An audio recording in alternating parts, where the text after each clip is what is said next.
Bom, vamos lá então. Antes de mais nada, seja bem-vindo aí, Ismael. Muito obrigado por aceitar, por estar no evento. Vai vir com a palestra Como a AWS me ajudando a escalar a compra dentro de e-commerce usando realidade aumentada. Uma boa tarde para você. Temos também aqui o Diego. Pode fazer uma breve introdução aí, Diego? Tudo bem? Bem-vindo, Ismael. Rafael já deu Boa as tarde a boas-vindas todos. aí. Sou do User Group Blumenau.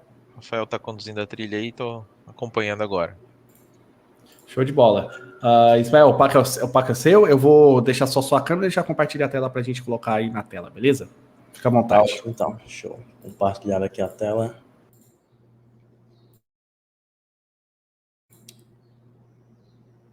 Show. Tá tudo ok? Todo mundo tá ouvindo a minha voz? Dá aquele joinha. Então, ótimo. Então, vamos lá começar. Muito obrigado. Eu agradeço primeiramente por estar aqui no evento. Muito interessante estar acontecendo isso, não deixar de acontecer todo ano, que era presencial, agora está sendo online. É uma honra sempre estar compartilhando conhecimento e eu acho que essa questão dos grupos se juntar é uma coisa que torna ainda melhor a comunidade por inteiro, né? Mas hoje eu venho trazer aqui uma palestra para vocês, falar um pouco sobre como a AWS, de fato, ela vem ajudando a escalar a compra dentro de e-commerce, usando a tecnologia da realidade aumentada. Então, hoje, eu vou passar aqui um pouco da agenda e após isso nós vamos conseguir entender um pouco melhor como tudo isso está funcionando e como está sendo escalando, como é que está sendo essa escalabilidade. Mas passando um pouco sobre a agenda, eu vou falar aqui um pouco sobre a minha pessoa, vou falar sobre a palestra em si, vou falar um pouco sobre a jornada de compra do cliente hoje que acontece dentro de um e-commerce, para vocês terem um pouco dentro do contexto também. Vou falar a partir disso, os desafios que surgem através disso, e aí sim vou trazer alguns tópicos um pouco mais específicos desses desafios, por exemplo, micro front-end, microserviço, latência, storage, sobre CDN, banco de dados, analytics pipeline, alguns outros serviços no geral, e aí sim agradecimento e deixar aberto para dúvidas. Mas, tá, quem é o Ismael Nascimento, ou Ismael Ash, ou só Ash, enfim, vocês fica aí aberto como desejam me chamar. Mas, atualmente, eu sou de Fortaleza, Ceará, mas atualmente moro aqui em São Paulo, faz mais ou menos uns 3 anos já. Eu estou desde 2014 na área da tecnologia, sempre ali já um pouco mais voltado para a parte de programação no geral. Atualmente sou CTO da CodeCoast, que é a empresa hoje que ajudamos a escalar a venda dentro dos e-commerce através de realidade aumentada.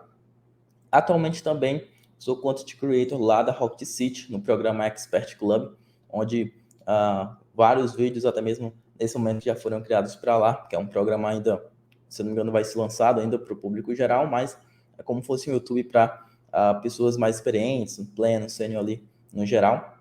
E atualmente também estou iniciando como professor da Alpha EdTech, que é um programa muito parecido com a Gama Academy, que ensina a ler as pessoas, coloca no mercado de trabalho, dá essa oportunidade. Vocês podem me encontrar também nas minhas redes sociais, tanto no LinkedIn, GitHub, Instagram, YouTube, e claro, todas essas redes sociais que eu já falei, e algumas outras, vocês também podem encontrar no meu site, ismaelnascimento.com. Geralmente estou bastante disponível ali, principalmente no Instagram, WhatsApp também, no meu site tem meu WhatsApp, caso alguém queira tirar alguma dúvida, trocar alguma ideia, sempre é muito legal, sempre tem algumas pessoas que chegam, começam a trocar ideia, e é um aprendizado que é contínuo, então não tem aquele nível de, é CTO ou tem determinada experiência, não, troca ideia, porque cada caso é um caso, cada contexto é diferente, e é sempre bom estar ouvindo a opinião de outras pessoas também. Mas, enfim, falar um pouquinho sobre o geral da palestra. Hoje, A CodeCoast, por exemplo, é uma startup que, assim como a maioria que nasceu, acho que 2, 3 anos atrás, possivelmente já nasce dentro da cloud, né? Então, por exemplo, já usando aí a maioria dos serviços cloud. Com a CodeCoast não foi diferente.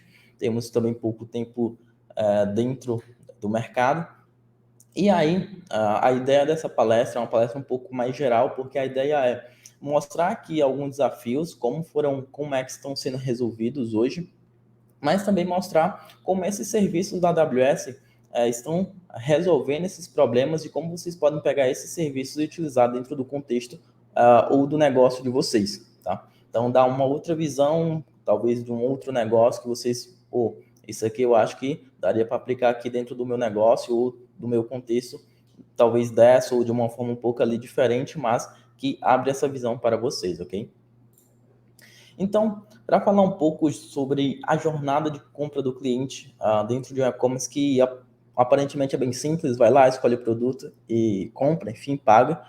Mas tem processos e etapas, se você for pegar de forma um pouco mais detalhada. Então, eu acho que primeiro, todo mundo já deve ter comprado alguma coisa online. Até a pandemia também foi uma das... é uma frase que eu sempre falo, que a pandemia ela acelerou o uso de algumas tecnologias e a adoção de formas de uso de produtos e também de áreas, né? Então, por exemplo, algumas tecnologias que a pandemia acelerou, a questão do QR Code. Então, todo lugar que você vai, geralmente restaurante, tem lá o QR Code para você ler, que é uma tecnologia. A realidade aumentada em si, que aí você consegue ali ver o produto em 360, você consegue ver o produto dentro da sua casa. Isso foi acelerado também com a pandemia. E aí também essa questão de, por exemplo, compras online, né? As formas de a pessoa comprar, por exemplo, foi acelerada com compras online, ou, por exemplo, havendo mais filas nos estabelecimentos, questão de ter agendamento hoje para tudo, e até mesmo a forma que alguns lugares tratou o distanciamento da pessoa, né? Com mesas mais separadas, enfim. Então, a pandemia acelerou muita coisa no geral. Só que quando a pessoa vai comprar hoje algum produto para dentro de um e-commerce, tem a primeira etapa que é avaliar o produto. Então, ela vê as imagens do produto, vê ali a questão de cores do produto, só depois que ela passa para a etapa de adicionar no carrinho, checkout, pagar e por aí vai. Hoje o foco, principalmente da CodeCoast, da empresa que trabalhamos, é relacionado a isso, essa etapa de avaliar o produto, se vai querer ou não comprar, né? A partir daí para adicionar no carrinho e por aí segue o fluxo. Então, por exemplo, o poder de decisão da pessoa hoje não é mais só o preço, mas também tem essa questão do que o e-commerce está fornecendo para a pessoa conseguir ver ali mais detalhes do produto. Então, muitas vezes hoje, além da realidade tem um 360 ali, com imagens mesmo do produto, tem como mudar a cor do produto para conseguir visualizar as fotos com outra cor. E aí hoje, por exemplo, tem também toda essa questão de logística, que a pessoa, dependendo do produto, o produto chegar até você. E aí tem também essa experiência de compra, muitas vezes da pessoa, que se torna decisiva ou não qual produto ela vai comprar, né? De um site A, de um site B e por aí vai. E aí sim, hoje, por exemplo, igual eu falei, temos aqui um exemplo onde nós temos a questão do produto, onde geralmente vai ter ali algumas imagens do produto. Tem também, por exemplo, aqui as imagens do produto. Nós temos também aqui mudar a cor do produto ali, então consegue ver imagens estáticas, mas com a cor diferente. E aí sim ela parte, né, para ir fazer qualquer outra coisa, calcular frete, adicionar no carrinho e por aí vai. Então hoje é geralmente padrão dentro de como se vê isso aqui. E aí sim vem, por exemplo, o uso da realidade aumentada para ajudar nessa compra, nessa escolha, né? Porque além de todas as informações que ele já vê, as imagens estáticas, a descrição do produto, as opções de cores, com a visualização 3D daquele produto, ela consegue ter ainda algumas outras vantagens. Por exemplo, ela consegue ver o 360 daquele produto, consegue girar, consegue ver ali um pouco mais de detalhe e também até dar um zoom ali para ver um detalhe ou outro daquele produto. Então, adicionei mais duas opções, vamos dizer assim, para avaliar aquele produto, se vale ou não a pena comprar, se está dentro do gosto da pessoa e por aí vai. E aí sim, a pessoa quiser dar um foco no produto, vai lá, expande, fica a tela inteira ali no produto, rotaciona o produto, dá zoom e por aí vai. dar aquele foco de fato no modelo 3D daquele produto que a pessoa quer comprar. E aí sim, a pessoa, se ela está no computador, por exemplo, né, ela consegue ter a opção ali de abrir o QR Code, ela escaneia o QR Code, e aí sim, ela é levada para uma página no celular dela para conseguir ver em realidade aumentada, seja Android, seja iOS, enfim. Ela consegue colocar o produto dela na casa dela e consegue ver de forma virtual o produto através do celular dela, que é o conceito de realidade aumentada.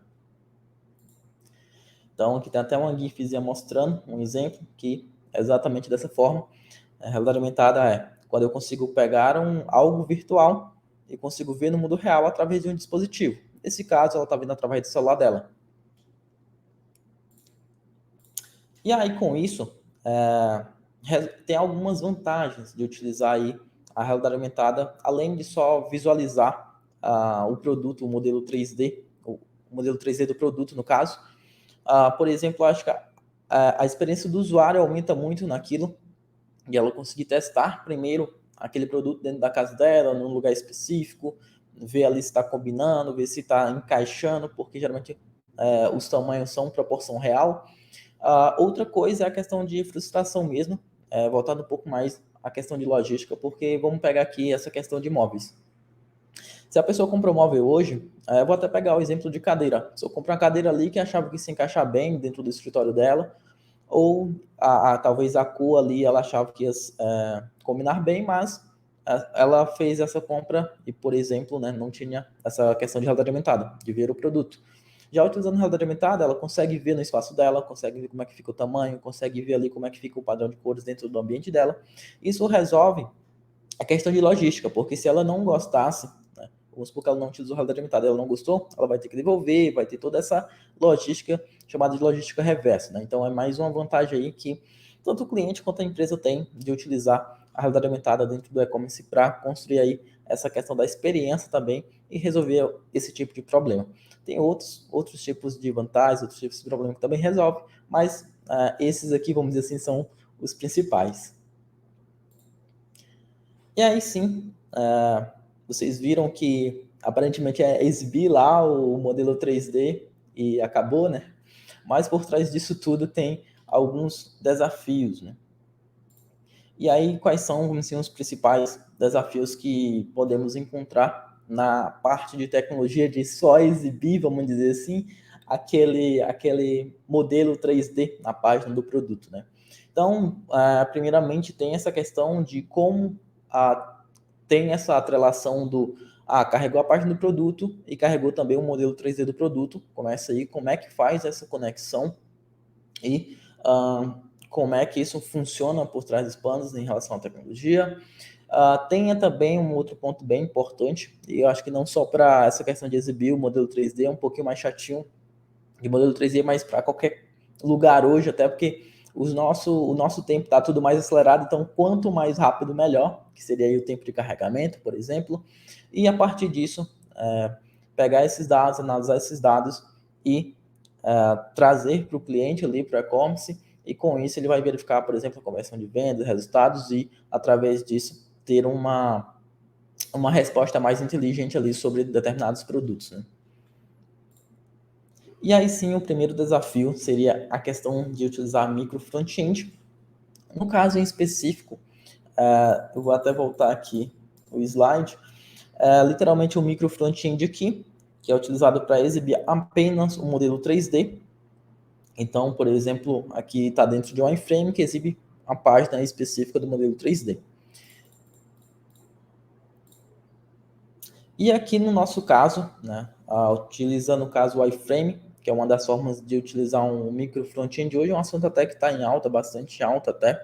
E para isso, por trás dos panos, nós utilizamos aqui essa questão do iframe, e aí utilizamos o serviço hoje do Amplify para hospedar hoje os nossos front-ends.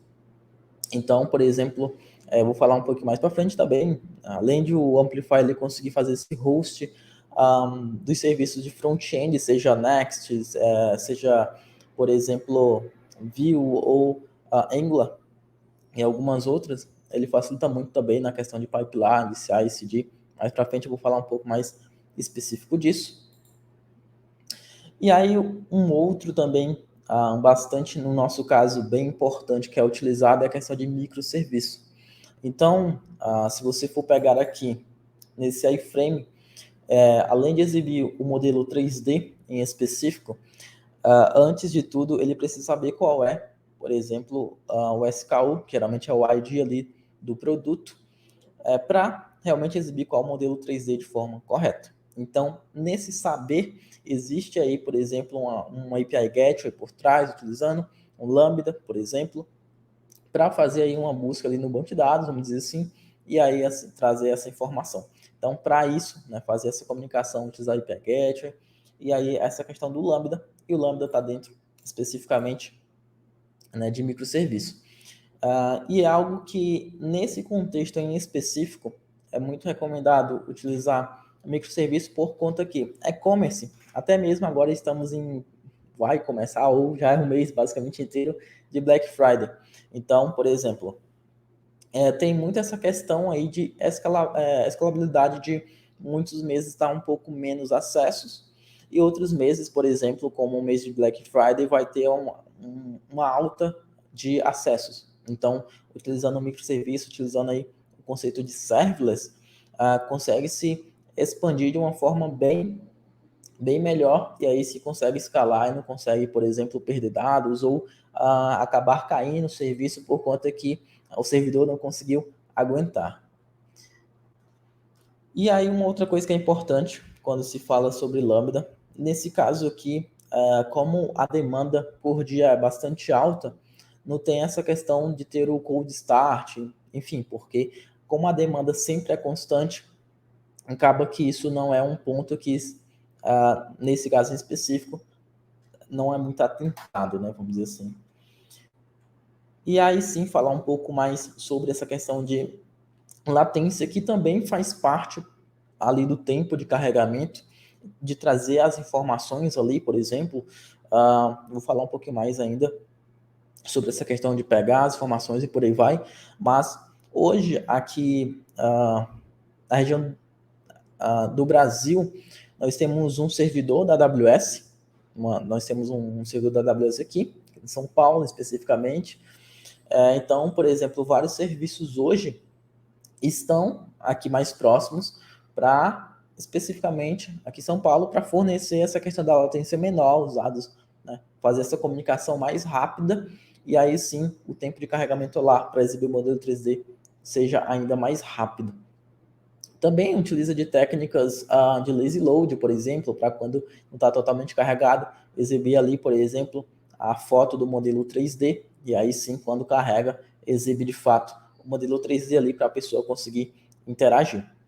Então, é um ponto bem importante para quando você quer mais velocidade em trazer dados aí nos seus serviços. Então, aqui é um mapa geral de infraestrutura da própria AWS, onde nós temos aqui uma das regiões especificamente aqui em São Paulo. Tá?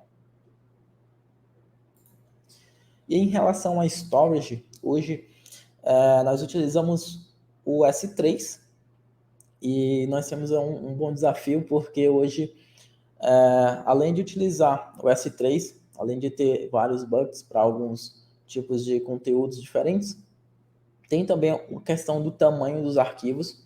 Então, por exemplo, hoje tem arquivos aí de entre 2 e 10 megas, entre 2 e 10 megas, que faz muitas vezes o request lá usa bastante a API do S3 para pegar ali realmente o arquivo e tal. Então, S3 no modo standard mesmo, hoje nós não temos uma necessidade de utilizar um outro tipo do serviço do S3. Então, por exemplo, o S3 hoje até vai ter uma outra palestra, se eu não me engano, que é basicamente o cérebro realmente da AWS, que serve para muita coisa, faz muita integração. Em nosso caso, especificamente, para guardar esse tipo de arquivo um pouco maior. E aí, hoje, para entender essa questão de arquivos específicos de realidade aumentada, que é utilizada não só dentro de e-commerce, mas na web em geral, tem dois tipos. Tem o ponto GLB. O ponto GLB é um tipo de modelo 3D que é usado para você conseguir ver aquele modelo 3D tanto na web, quanto também ver em realidade aumentada no Android. Então, por exemplo, nós geralmente fazemos o mesmo modelo 3D, ele é como se fosse dois. Então, ele tem um para um ponto GLB e tem um outro para ponto SDZ.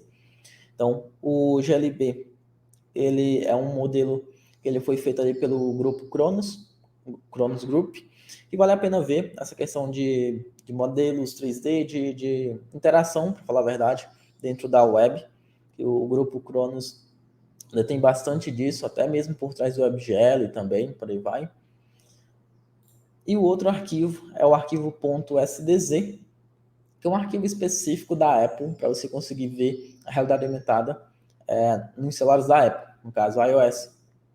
Então, é um arquivo específico da Apple. Então, o nosso storage geralmente é meio que duplicado por 2, porque são 2 arquivos para um mesmo produto, para um mesmo modelo 3D.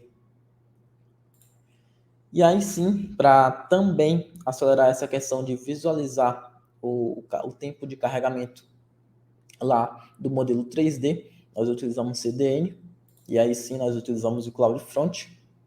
Nós utilizamos o CloudFront hoje para 2 motivos. Primeiro, para deixar em cache nas regiões mais próximas de quem está acessando.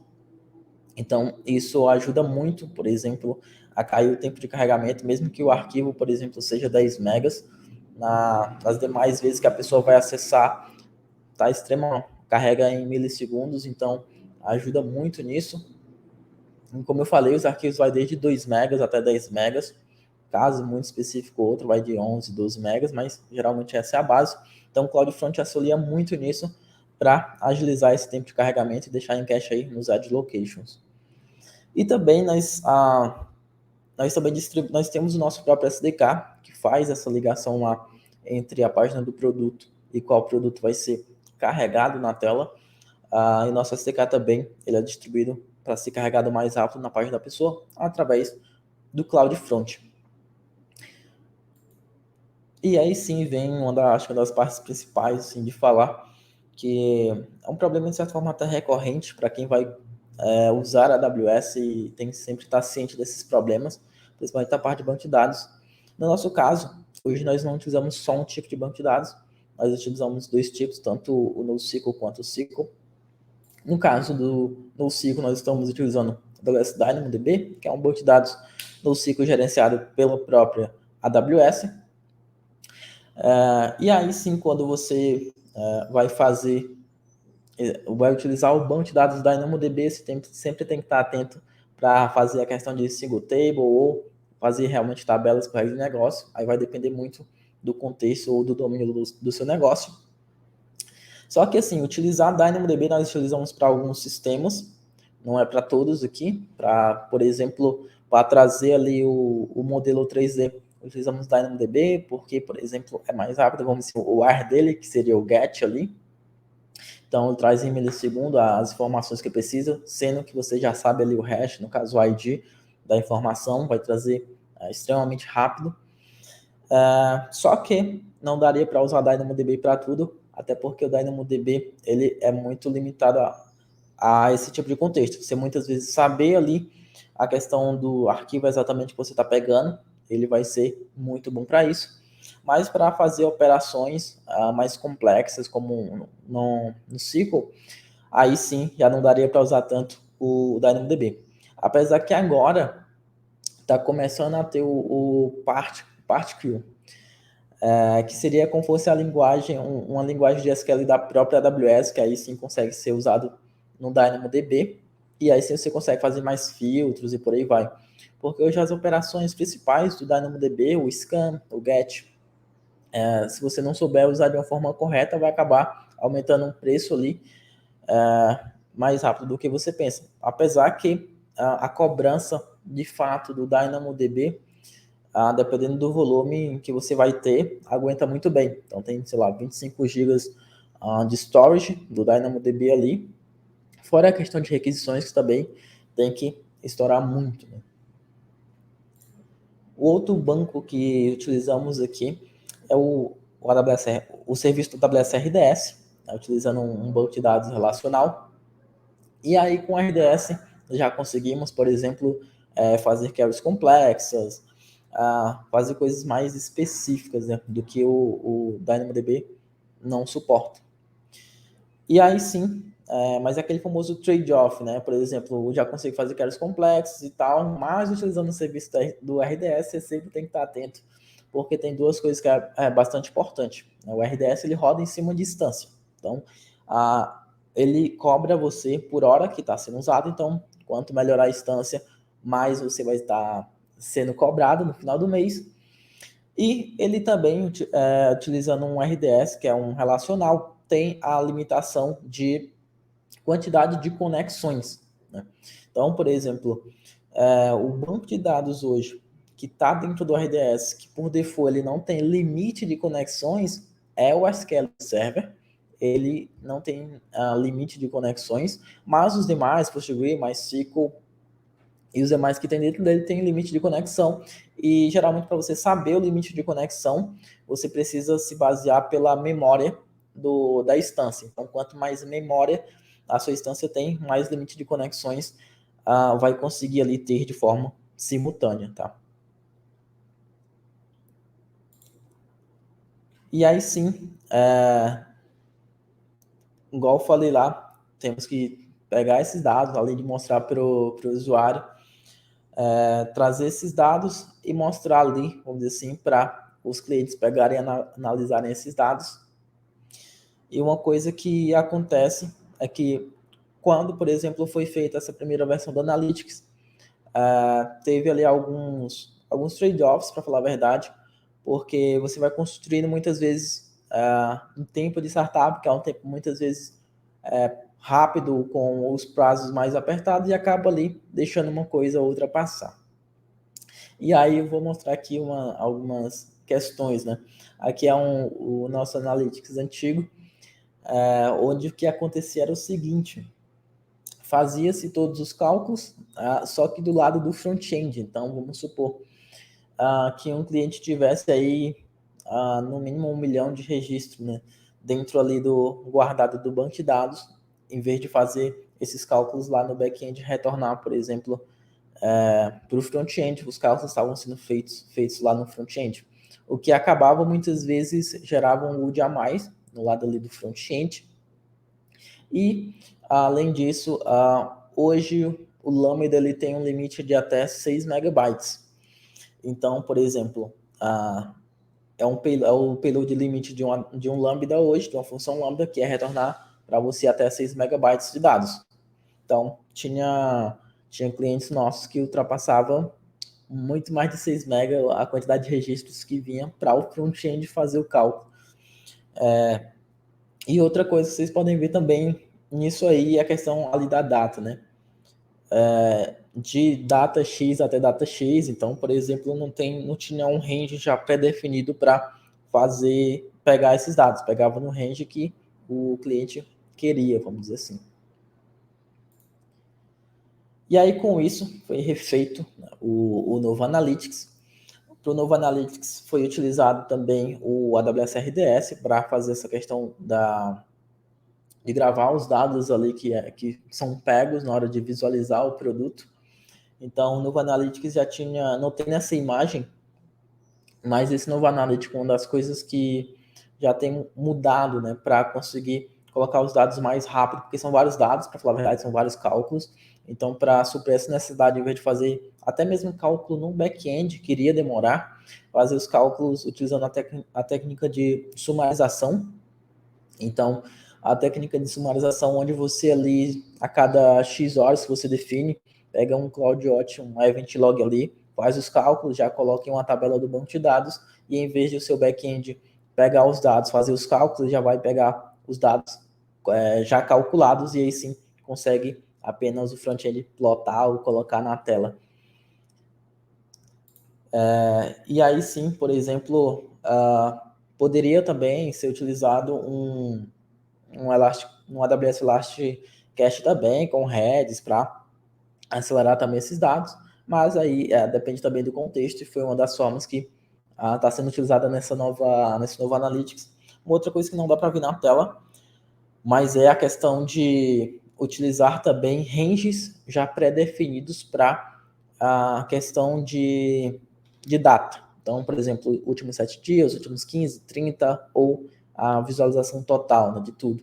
Isso também é bom por conta que você já tem, utilizando essa técnica de sumarização, também já ajuda para você saber ali o que precisa ser calculado em vez de data aleatória A para uma data aleatória B. Então já ajuda muito a essa questão de facilitar do lado tanto de cálculo do back-end quanto também de velocidade para trazer os dados para o cliente. E aí sim, falando um pouco sobre as pipelines. Pipeline é um assunto que eu geralmente gosto muito de falar, até porque pipeline ajuda muito na vida, no caso, principalmente de quem é desenvolvedor.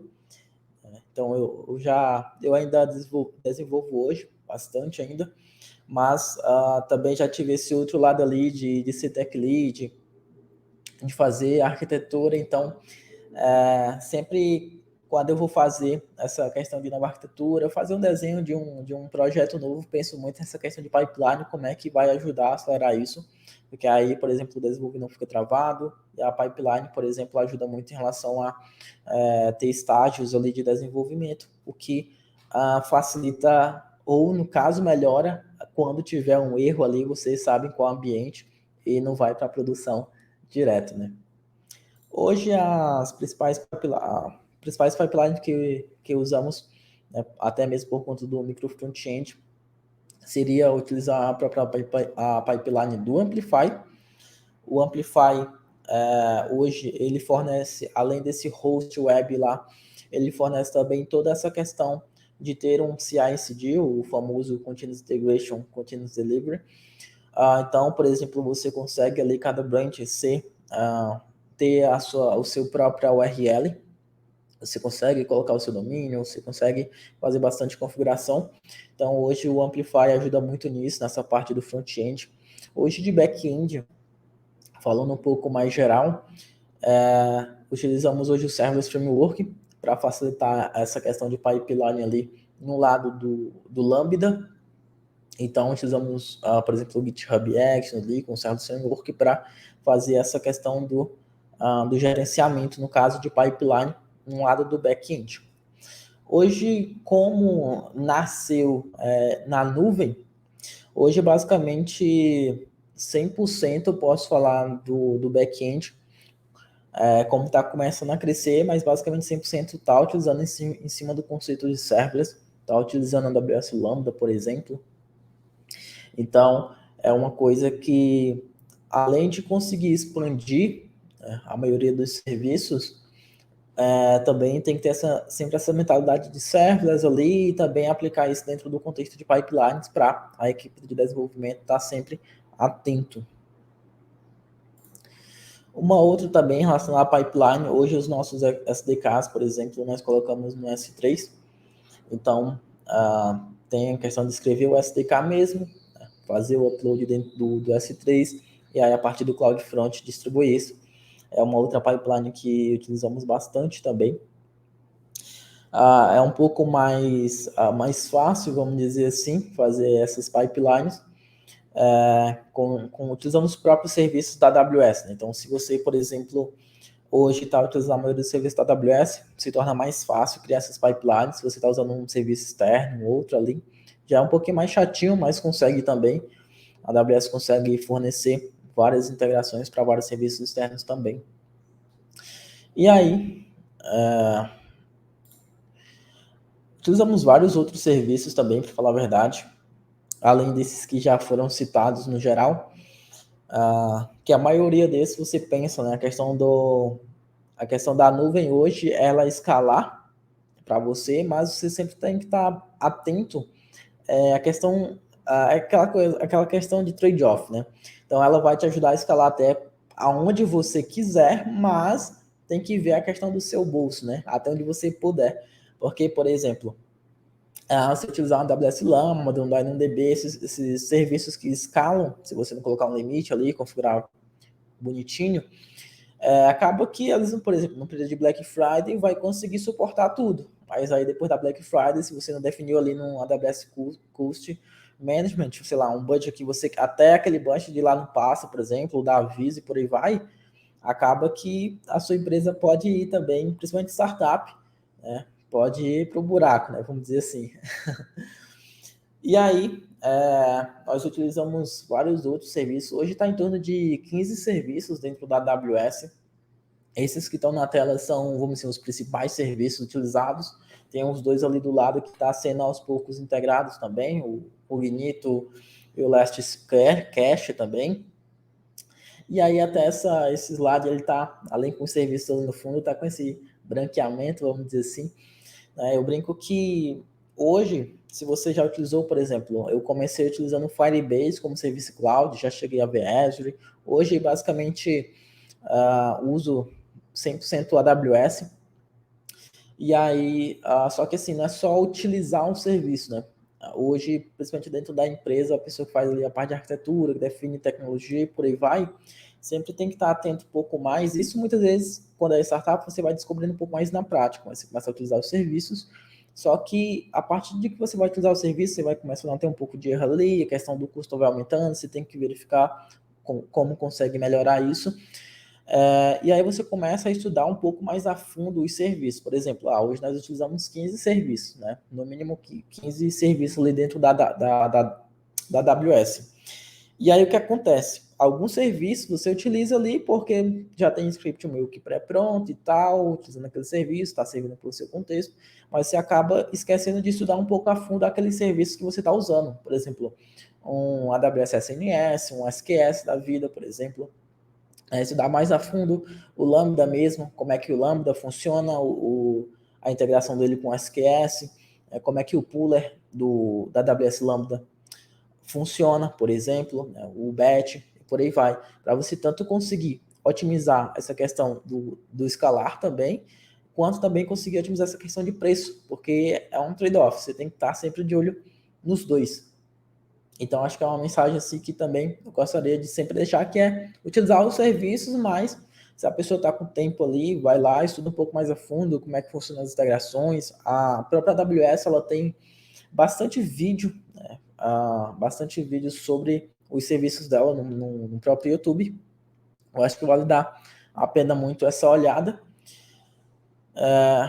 E aí, estamos quase finalizando, mas eu queria deixar aqui os agradecimentos, né, tanto pela oportunidade de participar aqui também, mas parabenizar os organizadores do evento, porque bastante pessoas envolvidas e é sempre muito bom ver a galera reunida, por exemplo, aqui no evento, galera interagindo, participando, por exemplo, do Kahoot ali, e vários eventos simultâneos, né? Eu até tava brincando, convidei várias pessoas para assistirem, desde pessoas também iniciantes, até pessoas que já sabiam, porque quando você está participando da comunidade, é um ponto que você tanto evolui pessoalmente, quando aquela questão, né? Você está explicando, você está aprendendo ali também, então é algo bem importante. E, por exemplo, hoje eu participo muito ali do grupo do WhatsApp da comunidade do Ceará, né?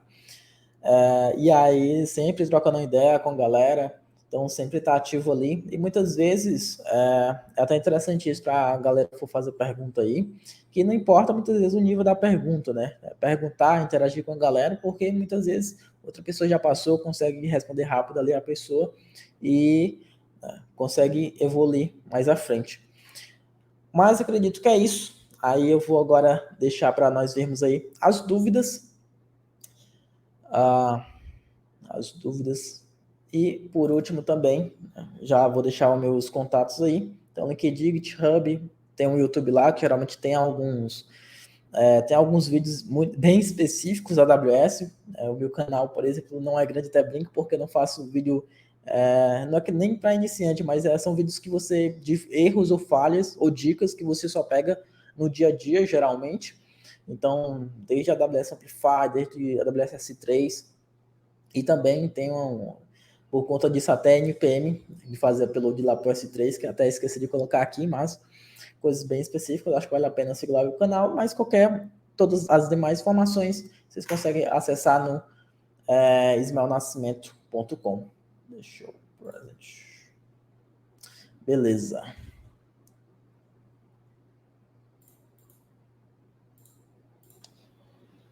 Beleza, Ismael. Muito obrigado aí pela pela participação, né, pela disposição em colaborar com o nosso evento. Muito show a palestra. Deixa eu ver aqui na plataforma, a gente vai acompanhar por outro. Se o Felipe quiser entrar aí também. Opa, tô na área. Obrigado, Ismael. Tem alguma pergunta aí que você viu na plataforma aí? Cara, tem algumas aqui que eu posso trazer, né? Eu não sei se falou sobre custos aqui do Amplify, como que funciona, né? O custo do serviço. Quiser falar um pouquinho sobre precificação deles, mano? Boa.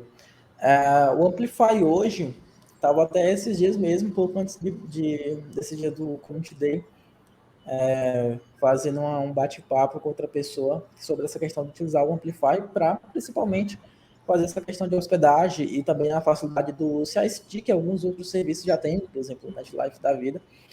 Mas o Amplify hoje, se você já está usando a stack da AWS, vale muito a pena utilizar. O Amplify ele tem o free tier dele, ele cobra tanto hoje por storage, ele tempo de build, ele cobra por storage, no geral, tempo de build. Só que para você realmente bater o free tier, faz bastante tempo que eu uso, até brinco, né? Faz no mínimo 6 meses que eu utilizo bastante o Amplify. E o que cobra, assim, é coisa de centavos, geralmente, depois de bater esse free tier, mas a principal cobrança é tempo de build que você vai fazer e essa questão do storage mesmo. Então, vale bastante a pena usar por conta disso. Fora mais uma coisa que eu lembrei, que eu acho que é uma vantagem do Amplify, de utilizar o Amplify também, é que você consegue colocar ali notificações para quando o build começou, iniciou, colocar outras pessoas da equipe para participar também, para ver log de erros e por aí vai. Que em algumas outras plataformas é meio que fechado isso. Legal, tem uma pergunta, obrigado.